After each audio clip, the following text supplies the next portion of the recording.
I'd like to teach the world to bring experience to bear on challenges that we all face and problems we all share. I'd like to give the world a hug and shower it with love. We all can change the world we're in with lessons from above. Hello, everybody. Welcome to another edition of HUGS, Hearts United in God's Spirit.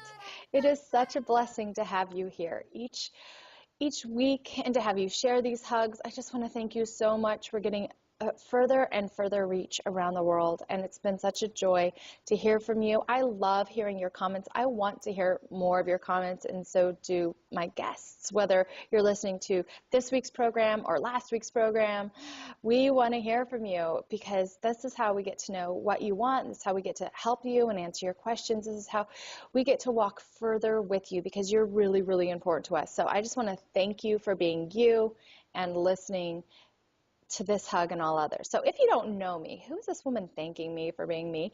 My name is Antiqua, and I am the developer of Divinely You, the Divine in 9 programs, how to capture love and transform your life, trauma recovery program and book that you can get on Kindle through Amazon, and you can get on my website at fithappychristians.com. I also have a very special gift for you there, and just newsletters and just some more things to help you embrace the tools that God gave you to live your best life, which is your body and your mind, so you're fully empowered, beautiful, and confident and secure, that you are really, really living the life that was designed specifically for you.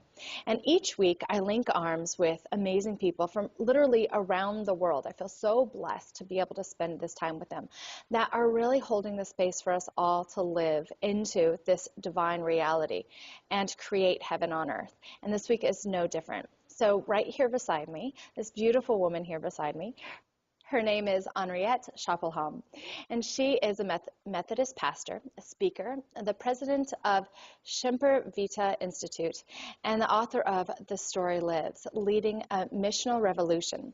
So she has thestorylives.com. She has been married for nearly 32 years. Lucky you. That's when the confidence settles in, so I hear. To her wonderful husband, Fred. They have a 20-year-old son, and her family resides in Redmond, Washington. So she does some pretty amazing things, and her book, when I was reading about it, is all a compilation of different stories. Am I correct there? And she also does these things about your God personality. So I cannot wait to get into what all of that is. But first, Henriët, just share with us who you are, like what inspired you to do this? Where did God shift you? I just want to get to know you and for the audience to get to know you right now. Well, thank you, Antiqua. It's such a privilege to be on the show with you and to hug you and hug everybody. How great is that? I live in Redmond, but I haven't always lived here. I was actually born in the Netherlands many years ago and moved to California. That's where my husband and I got married, and we actually moved to Washington State about 20 years ago. In that process, God called me into ministry. I actually started my work life in advertising and public relations as a public relations account executive. I love communicating. I love helping people figure out how to talk to each other. And then God decided to call me into ministry. And it was a shock at first because I come from a background where women aren't pastors. And so he just took me small steps. First, pastor to women at a Mennonite Brethren church, which don't even believe in women being ordained. And then we moved to Washington State, attended a Free Methodist church, and started that process. My passion throughout my life has been to just share who God is. Even when, as a kid in Holland, I did that, and that was very strange there. But it wasn't strange to me because he was real to me. I talked to him. It was just he was part of my life, and Just like you would talk about your brother or sister or friend, I talked about God. And that's always continued. And so the passion God really has given me is to help people heal emotionally and grow spiritually so they can be all that God designed them to be. And in that process have really worked with adults, love small groups, love just all the different ways that God grows people. And from that, God then started shifting me basically from being in church focused to back out, because most people that don't know him are out there. And if we as Christians don't get out there, then how will they ever learn about him? So my whole passion he has shifted my view and shifted that passion to helping people figure out who they are so that they can become all that God designed them to be, whether they know him yet or not. That's awesome. And very in line with my mission statement and what I do too. So why don't we just dive into, I love that you say you just talk about God like he's a friend. And we had a guest a couple weeks ago that was talking about he writes from that place, like he talks to God even about the Packers, and so. And I do the same thing. My husband said a couple years ago, he's like, you just talk about God like he's just there, he's just walking with you. And he honestly is. So Right. how did you develop that relationship? Has it, like you said you did when you were a kid, but do you remember a time when you realized it, when it like hit you? Yeah, it came in stages. I remember very clearly being 4 years old and praying that God would wake me up so I could set the table for Mother's Day, I believe, or Easter as a surprise to my mother. And God did. And then I couldn't set a table because the tablecloth was in my parents' bedroom. But I was little. Another time I was 8 and my camera had broken, and it was a new camera, and I was quite concerned about the reaction at home. And I just asked him, and I said, Lord, let me just hit it twice and shake it and let it work again. And he answered. And so for me, it's been a progression of him just being really, really real in my life. Mm-hmm.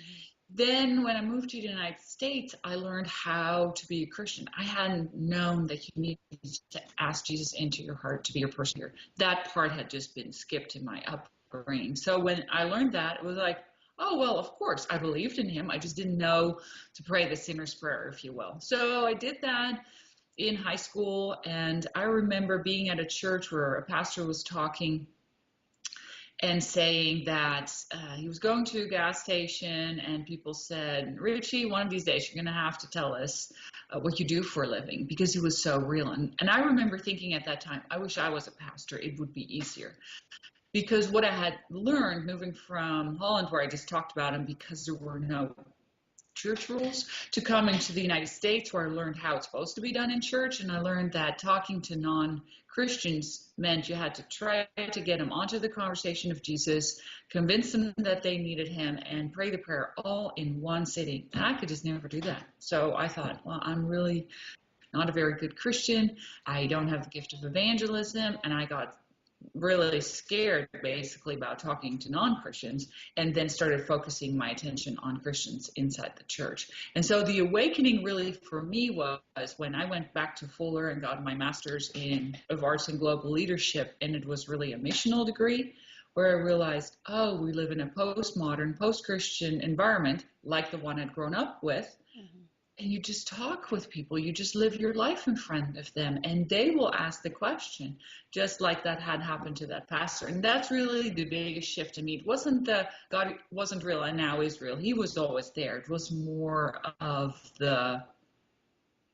it's not about being in the church box. It's just being me, the way God made me, and loving him, and through that loving people and letting them experience him. And then when they're ready, they'll ask me the question if I do a good job representing him to the world around me. Right. So it's really you taking 100% responsibility for your actions in representing.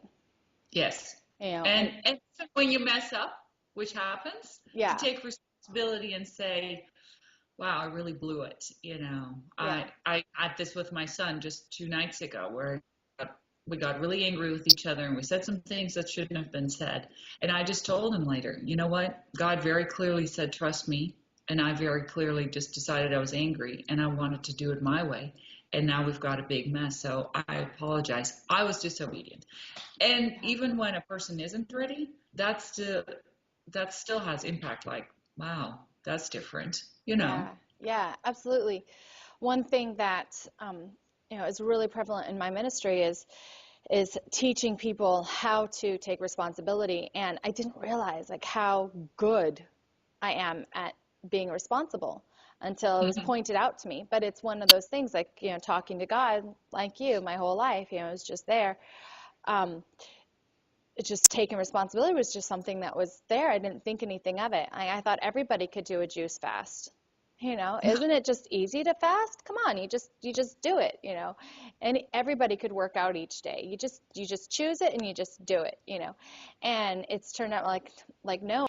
And it was because God had bestowed me on that piece of wisdom and made it so easy for me that it was really hard for me to develop compassion for Right. how that's not everybody's gift.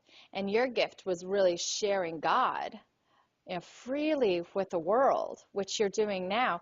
And God had to put you in a box, it sounds like, for, of the church.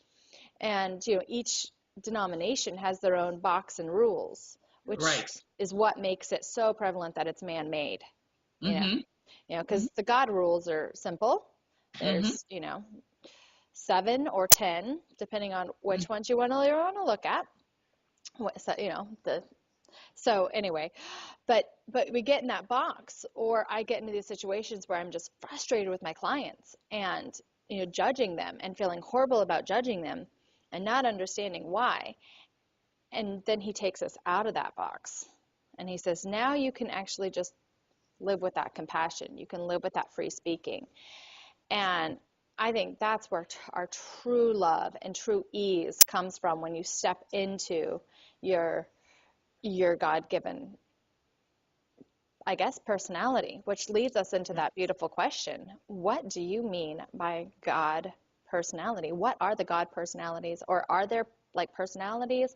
That grabbed me so much. I was like, oh, I want to know. So God has given each one of us a unique personality. As I say in my book, there's not a stack of Susans or a batch of Bobs.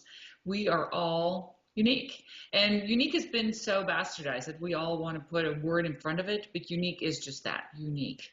There's none that have ever been like us before, never will be again. We're it. And we each are just this teeny tiny, minuscule aspect of God's overall character. And He chose to give us our personality today, the way we're wired in this time, in this space, in this context, which leads me to ask why.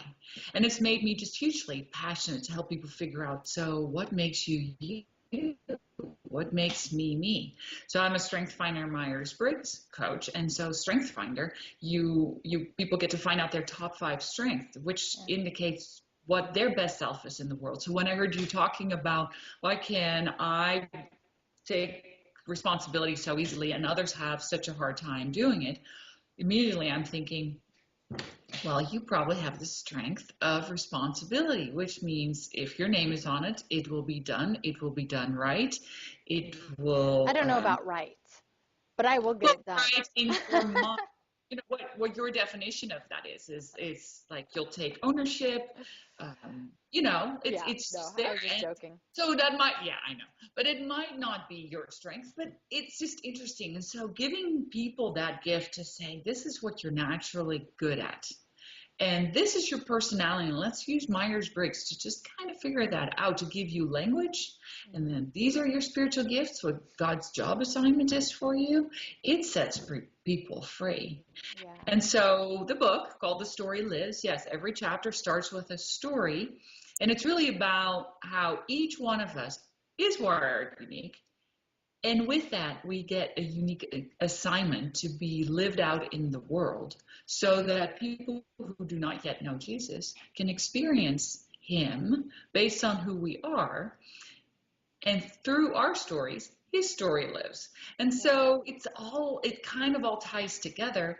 But the God wiring, the God personality, it's just that we each really are just it. And so when we say to each other, and I even did it in this call, you know what I mean? The reality is none of us know exactly what someone else precisely means, because none of us are exactly like anyone else, which is just what a mystery. What an amazing adventure to help people figure out who they are, but also to just appreciate people for who they are. Right. Right. And not try to put them in our box.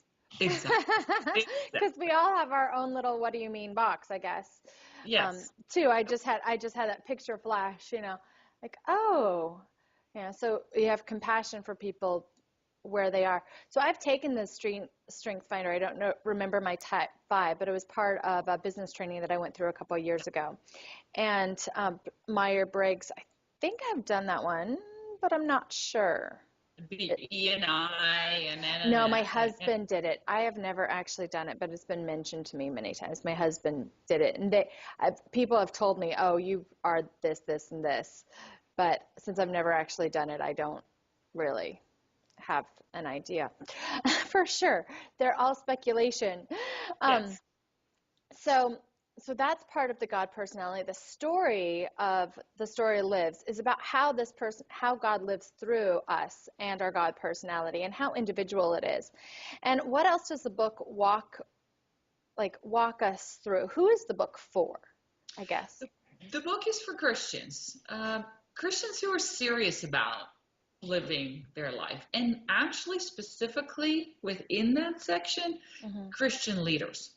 Okay. Business people, professionals, executives, because churches don't really know what to do with that group and don't really have a meaningful ministry oftentimes for them within the church. Okay. Because you get to teach Sunday school, or you get to lead a small group, or you get to be an usher or something, or you can serve on the board. But it isn't necessarily activating their personality to go do something. Maybe, so in the book I tell a story about John Morton's. He's a compilation of people I know. And John is a business executive who loves helping people figure out how to run their operations more efficiently. Well, there's no place for that person in the church necessarily. But what if we allow John to be himself and said, why don't you hook up with a nonprofit out there? Help them to run their organization more smoothly, and in the process, represent Jesus to them. Right. That's kind of the process. So I basically start saying everyone has a story. Most Christians live their stories in boxes on a Sunday morning called church. And Jesus said to his disciples, love one another. By this, all people will know that you're my disciples if you love one another.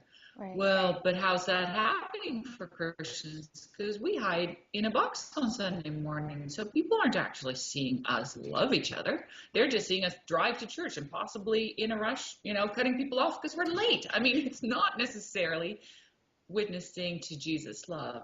Right. Then I look at, how did Jesus live his life? Well, he lived it right in the midst of everyone. He didn't sit in a synagogue, as I write in the book, with a 24/7 open sign, say, come anytime to talk to me. I'm in the box. No, we lived where they lived. And then I basically go through that. We each are called to go do some serious good. Do something. Do the thing that you're hardwired to do. And do it consciously, being aware that you're representing Jesus. And then I encourage people to do that in community, because it's much more fun to share than it is to do something alone. And then I encourage people to figure out how they're wired, because oftentimes you don't know what you ought to do or what you even want to do because you don't know who you are. Right. So it's really a book about clarity, about becoming a leader within that clarity of your talents and your gifts. And from what it sounds like, it is really about everybody. It's a book that you're promoting to Christians, to believers, to leaders in the church, which, is a great place to start. But pretty much anybody could pick up this book, because what keeps coming and flashing in my mind, like God just tapping me, is we're all leaders. And it's about developing that leadership of self to therefore represent God in the world, wherever you are, whether you're leading yourself in the household or anything. And I think so often we think of ourselves as, as working for or following or supporting or being a supporter, and not as a leader, because this leader thing means that you have this congregation or you have all of these people, when really what this aha's been coming to me, and really lesson 5 of the Joy Club, is that leadership is really leading your own life and taking that fully on and living it by choice to represent, God and all those virtues that he asks us to develop and create habits out of, the kindness and the compassion and the, truthfulness and all of those things. And so all of that can be developed in any story, no matter what your personality, no matter what you're doing in the world, whether you're a mother or you're helping people someplace else, or you're fixing cars, or you're, whatever. We're all our own ministers. Right, and it doesn't have to be at church. In fact, another thing I say in the book is that churches often complain that 20% of the people do 80% of the work. And my statement is, maybe that's exactly right. Maybe the other 80% is supposed to do that out in the community as they lead their business, as they are a mom, as they volunteer at school, so that Jesus is in the community, because he lives through me. He lives through you. And people can only experience him if we show up. He left us with just a few things to do. He said, love God and love each other. And he said, while going, make disciples. And that can only happen if we live it out in our daily lives. Right. So another big part of it is to help people to partner, to help organizations to partner, so that, because another very thing that I'm passionate about is that people tend to look at churches as critical and judgmental because we don't even get along. And so one of the encouragement is the story only lives if we live our story together. So churches and nonprofits need to partner and show one face of God, and not a bunch of people fighting with each other saying, well, I don't agree with that, or I don't agree with that. Because it's not attractive to people who don't know him yet, because they don't get why we don't get along if we're all supposedly loving the same God. That just makes no sense to them. Right. And all representing the same God, and that God is all about love and compassion, working together, even with the sinners of sinners, So yeah, it doesn't make sense. So why don't you tell me really fast, because we're pretty much out of time. We're going over a little bit, actually, is how can we get a hold of this book? How can people get in touch with you? How can we get our own God personality test and all of that stuff? Okay. You can get the book at thestorylives.com, all one word, or Amazon. Okay. And it's The Story Lives, leading a missional revolution. You can get a hold of me at Henriët, HENRIET,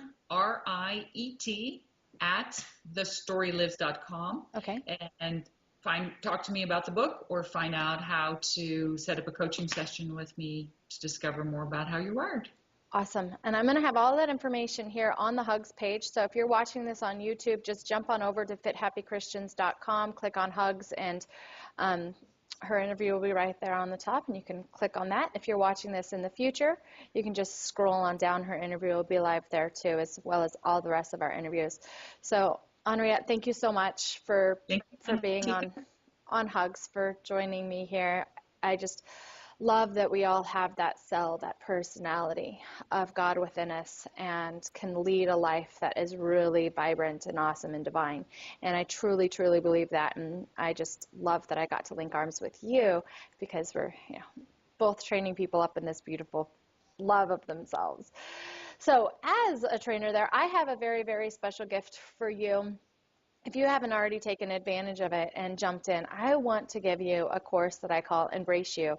It really shows you the beauty that you are. And if you don't know that you are beautiful, if you question how beautiful, how amazing, how capable you are, if you question that you could possibly live a life that you just feel absolutely proud of, then this course is absolutely for you, and it is free. You'll also get my newsletter, and you'll get announcements about these hugs each and every Friday. So go ahead over to fithappychristians.com, put your name and email in there, and I will send it right into your inbox. And until next time, you are divine. Thank you for being you. Thank you for listening, and thank you for sharing, and I cannot wait to hear what you think about this hug. Bye.